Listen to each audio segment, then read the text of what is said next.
Hello everyone, I hope कि आप लोग अपने घर में सेफ होंगे और अच्छे होंगे। आज का जो हमारा टॉपिक है वो आर्बिट्रेशन का सेक्शन 10 एंड सेक्शन 11 है।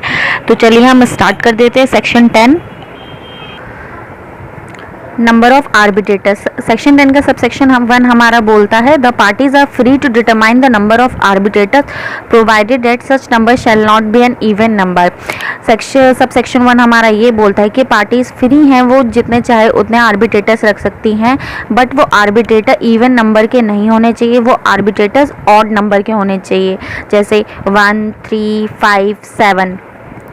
सेकेंड सबसेक्शन हमारा बोलता है failing the determination refer to in subsection 1 the arbitral tribunal shall consist of a sole arbitrator. अगर सबसेक्शन 1 में जो पार्टीज फेल हो जाती हैं वो आर्बिट्रेटर को अपॉइंट नहीं कर पाती ऑड नंबर के, तो वो सोल आर्बिट्रेटर ही अपॉइंट करेंगी। सोल मतलब एक ही आर्बिट्रेटर अपॉइंट करेंगी। Section 11 appointment of arbitrators. Section 11 का सबसेक्शन 1 ये बोलता है जो आर्बिट्रेटर है वो किसी भी नेशनैलिटी का हो सकता है अगर दोनों पार्टीज एग्री करती हैं। तो अगर दोनों पार्टी एग्री हैं तो उससे कोई फर्क नहीं पड़ता, आर्बिट्रेटर किसी भी नेशनैलिटी का हो सकता है। A person of any nationality may be an arbitrator unless otherwise agreed by the parties.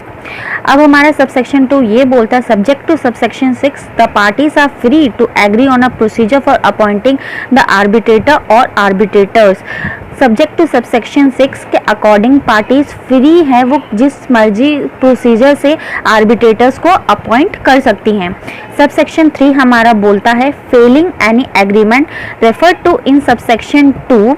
अगर वो किसी प्रोसीजर में फेल हो जाते हैं सबसेक्शन 2 के in an arbitration with 3 arbitrators, each party shall appoint 1 arbitrator and the 2 appointed arbitrators shall appoint a 3rd arbitrator who shall act as the presiding arbitrator।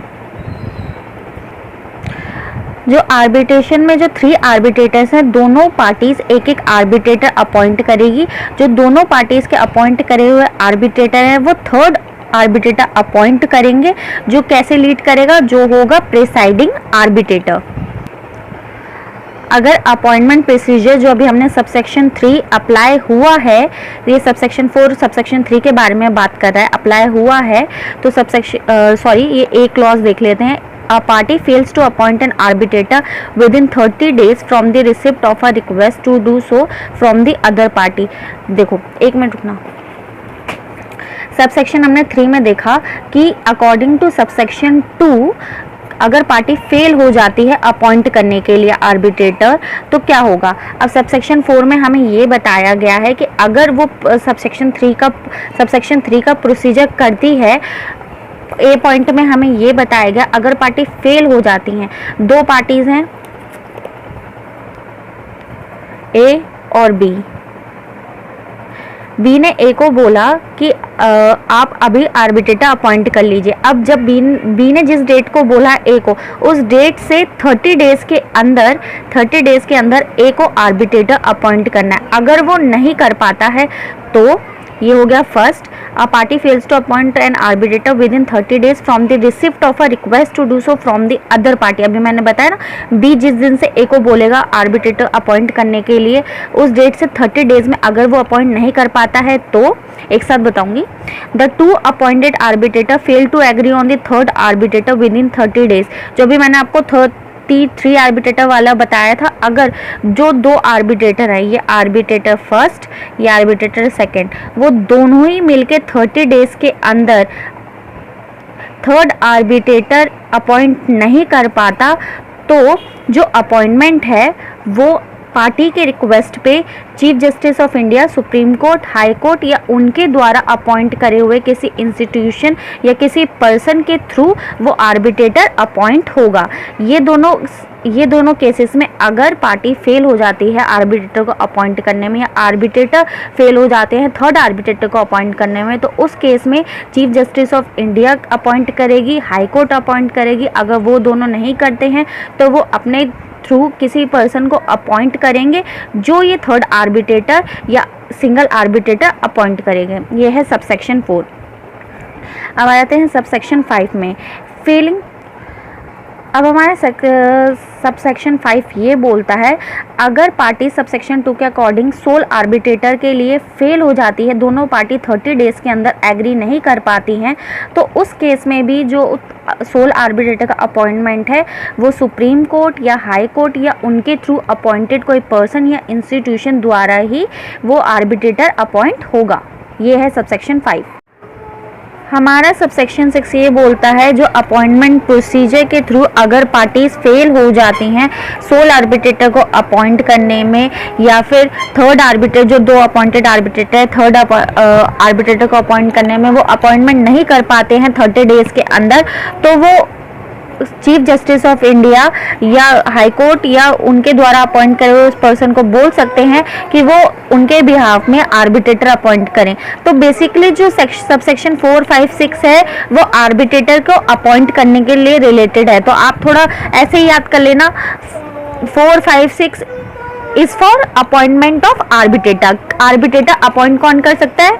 Chief justice of India, High court या फिर उनके द्वारा कोई person designated institution वो appoint कर सकते हैं arbitrator. अब आ जाते हैं सबसेक्शन 7 में। A decision on a matter interested by subsection 4 और सबसेक्शन 5 और subsection 6 to the chief justice or the person or institution designated by him is final. जो सबसेक्शन 4, सबसेक्शन 5, सबसेक्शन 6 में जो आर्बिट्रेटर अपॉइंट हुए हैं चीफ जस्टिस ऑफ इंडिया या high court या उनके थ्रू किसी पर्सन द्वारा अपॉइंट हुए हैं, वो जो आर्बिट्रेटर हैं वो फाइनल आर्बिट्रेटर होंगे, उन्हें वो हटा नहीं सकते, वही फाइनल रहेंगे। हमारा इसमें यह है जब सुप्रीम कोर्ट, हाई कोर्ट या उनके थ्रू कोई पर्सन या इंस्टीट्यूशन आर्बिट्रेटर अपॉइंट कर रहे हैं तब उन्हें ये बात ध्यान रखनी है कि आर्बिट्रेशन एग्रीमेंट या क्लॉज में कोई आर्बिट्रेटर को लेके स्पेसिफिक क्वालिफिकेशन ना दी हो जो फुलफिल करना मैंडेटरी हो अकॉर्डिंग टू आर्बिट्रेशन क्लॉज और arbitration agreement. The content of the disclosure and other consideration as are likely to secure the appointment of an independent and impartial arbitrator। उन्हें ये ध्यान रखना है जो वो आर्बिट्रेटर अपॉइंट कर रहे हैं वो इम्पार्शियल हो और इंडिपेंडेंट हो। तो अब हम इसे एक बार रीड कर लेते हैं। The supreme court or as the case may be the high court or the person or institution designated by such court before appointing an arbitrator shall seek a disclosure in writing from the perspective arbitrator in terms of subsection 1 of section 12 and have regard to A, any qualification required for the arbitrator by the agreement of the parties. B, the content of the disclosure and other consideration as are likely to secure the appointment of an independent and impartial arbitrator। अब हम आ जाते हैं subsection 10 पे। अब इसे पढ़ लेते हैं। The chief justice may make such scheme he may deem appropriate for dealing with matters interested by subsection 4 और सबसेक्शन 5 और subsection 6 to him. Chief justice कोई भी स्कीम बना सकते हैं जो भी उन्हें सही लगे जिससे वो डील कर सके रिलेटेड टू सबसेक्शन 4, सबसेक्शन 5 और सबसेक्शन 6। वो इनको डील करते वक्त वो अपने सहूलियत या केस को सही से सॉल्व करने के लिए कोई भी न्यू स्कीम बना सकते हैं। ये हमारा सबसेक्शन 10 बोलता है। अब हम आ जाते हैं सबसेक्शन 11 में।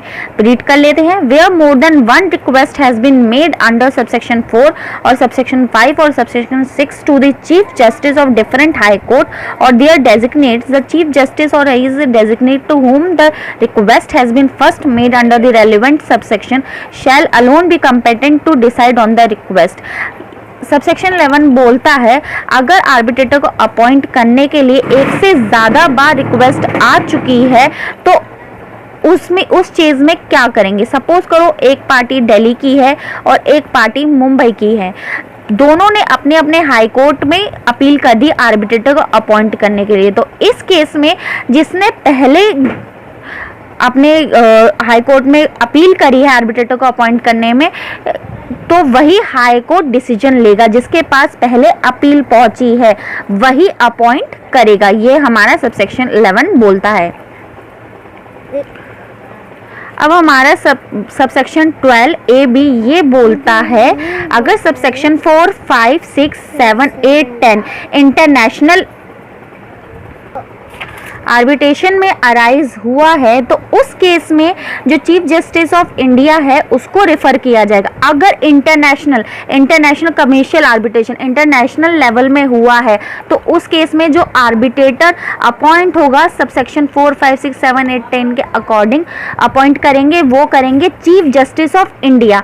अगर आर्बिट्रेशन डोमेस्टिक आर्बिट्रेशन में हो रहा है, हमारे इंडिया या हमारे देश के विद इन अ कंट्री हो रहा है, तो chief justice of high court को आर्बिट्रेटर अपॉइंट करने के लिए बोला जाएगा, उनको रेफर करा जाएगा। अगर डोमेस्टिक आर्बिट्रेशन है तो chief justice of high court, अगर इंटरनेशनल आर्बिट्रेशन है तो chief justice of India. I hope कि आपको ये टॉपिक समझ में आ गया होगा। तो अगर आपको ये वीडियो अच्छी लगी तो प्लीज़ लाइक कर दीजिए, शेयर एंड सब्सक्राइब।